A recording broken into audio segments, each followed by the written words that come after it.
Hi friends, welcome to my channel. Friends ನೋಡಿ, ಇದೊಂದು ಮಲ್ಲಿಗೆ ಗಿಡದ ಪಾಟ್.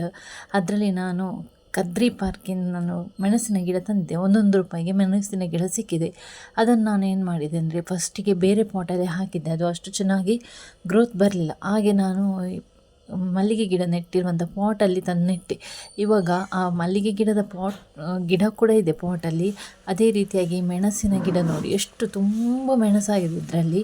ಅದರಷ್ಟು ಖಾರ ಇಲ್ಲ ಈ ಮೆಣಸು.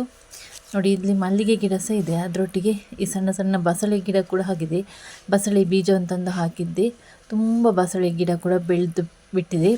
ಈ ಬಸಳೆ ಕುಡಿಯನ್ನು ಸ್ವಲ್ಪ ದೊಡ್ಡದಾದ ನಂತರ ಕಟ್ ಮಾಡಿ ಮರುವಾಯಿ ಅಂತ ಹೇಳ್ತೇವೆ ನೋಡಿ, ಅದಕ್ಕೆ ಹಾಕಿದರೆ ತುಂಬ ಚೆನ್ನಾಗಿರುವಂಥ ಪದಾರ್ಥ ರೆಡಿ ಆಗುತ್ತೆ. ಇವಾಗ ಮೆಣಸು ನೋಡಿ ತುಂಬ ಆಗ್ತದೆ, ಅಷ್ಟು ಇದರಲ್ಲಿ ಹೂ ಬಿಟ್ಟಿದೆ. ನಾವು ಮಲ್ಲಿಗೆ ಗಿಡಗಳಿಗೆ ಹೇಗೆ ಗೊಬ್ಬರ ಹಾಕ್ತೇವೆ ನೋಡಿ, ಅದನ್ನೆಲ್ಲ ಈ ಮೆಣಸಿನ ಗಿಡ ಕೂಡ ಹೀರಿಕೊಂಡು ಉಂಟಲ್ವ, ತುಂಬ ಇದರಲ್ಲಿ ಹೂ ಬಿಟ್ಟಿದೆ. ಮಲ್ಲಿಗೆ ಹೂ ಆಗೋದಕ್ಕಿಂತಲೂ ಈ ಮೆಣಸು ತುಂಬ ಆಗಿದೆ ಅಂತಲೇ ಹೇಳ್ಬೋದು. ಈ ಮಲ್ಲಿಗೆ ಗಿಡ ತುಂಬ ಸಣ್ಣ ಸಣ್ಣ ಎಲೆ ಇರುವಂಥ ಮಲ್ಲಿಗೆ ಗಿಡ. ಇದರಲ್ಲಿ ಉಂಟಲ್ವ ತುಂಬ ಮೊಗ್ಗುಗಳಾಗ್ತದೆ. ಅದೇ ರೀತಿಯಾಗಿ ಹೂಗಳು ಕೂಡ ಜಾಸ್ತಿಯೇ ಆಗುವಂಥದ್ದು. ಇದು ಇನ್ನೂ ಕೂಡ ಬೆಳೀಲಿಕ್ಕಿದೆ. ಇವಾಗಲೇ ತುಂಬ ಹೂ ಆಗ್ತಾ ಉಂಟು ಇದರಲ್ಲಿ. ಅದೇ ರೀತಿಯಾಗಿ ನಾನು ಈ ಮಲ್ಲಿಗೆ ಗಿಡದ ಬುಡಕ್ಕೆ ಉಂಟಲ್ವ, ಇದ್ದಿಲು ಹೇಳ್ತೇವೆ ನೋಡಿ, ಸೌದೆ ಒಲೆಯಲ್ಲಿ ಅಡಿಗೆ ಮಾಡಿದ ನಂತರ ನಮಗೆ ಇಂಥ ಕಪ್ಪು ಇದ್ದಿಲು ಸಿಗ್ತದೆ. ಅದನ್ನು ನಾನು ತಂದು ಗಿಡದ ಬುಡಕ್ಕೆ ಹಾಕ್ತೇನೆ.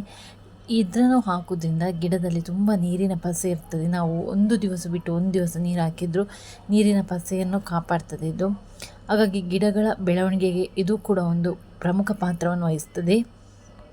ಅದೇ ರೀತಿಯಾಗಿ ಕೆಲವೊಂದು ಪಾಟ್ಗಳು ಖಾಲಿದ್ದ ಕಾರಣ ನಾನು ಒಂದು ಪಾಟ್ನಲ್ಲಿ ಸೇವಂತಿಗೆ ಗಿಡವನ್ನು ನೆಟ್ಟಿದೆ. ಇದು ಕೂಡ ನನಗೆ 10 ರೂಪಾಯಿಗೆ ಸಿಕ್ಕಿರುವಂಥ ಗಿಡ. ಇವಾಗ ಇಷ್ಟು ದೊಡ್ಡದಾಗಿದೆ. ತರುವಾಗ ಸಣ್ಣದಿತ್ತು, ಆದರೆ ಇದರಲ್ಲಿ ಸೇವಂತಿಗೆನೇ ಆಗ್ತಾಯಿಲ್ಲ.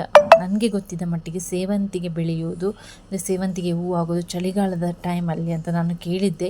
ನಾನು ಇಷ್ಟರ ತನಕ ಗಿಡ ಮಾಡಿರಲಿಲ್ಲ, ಇವಾಗ ಫಸ್ಟ್ ಟೈಮ್ ಮಾಡಿರುವಂಥದ್ದು. ಆದರೆ ಇದರಲ್ಲಿ ಹೂ ಏನೂ ಬಿಡಲಿಲ್ಲ, ಬರೀ ಎಲೆನೇ ತುಂಬಿಕೊಂಡಿದೆ. ಇದರ ಬಗ್ಗೆ ಯಾರಿಗಾದರೂ ಗೊತ್ತಿದ್ದರೆ ದಯವಿಟ್ಟು ಕಮೆಂಟ್ ಮೂಲಕ ತಿಳಿಸಿ.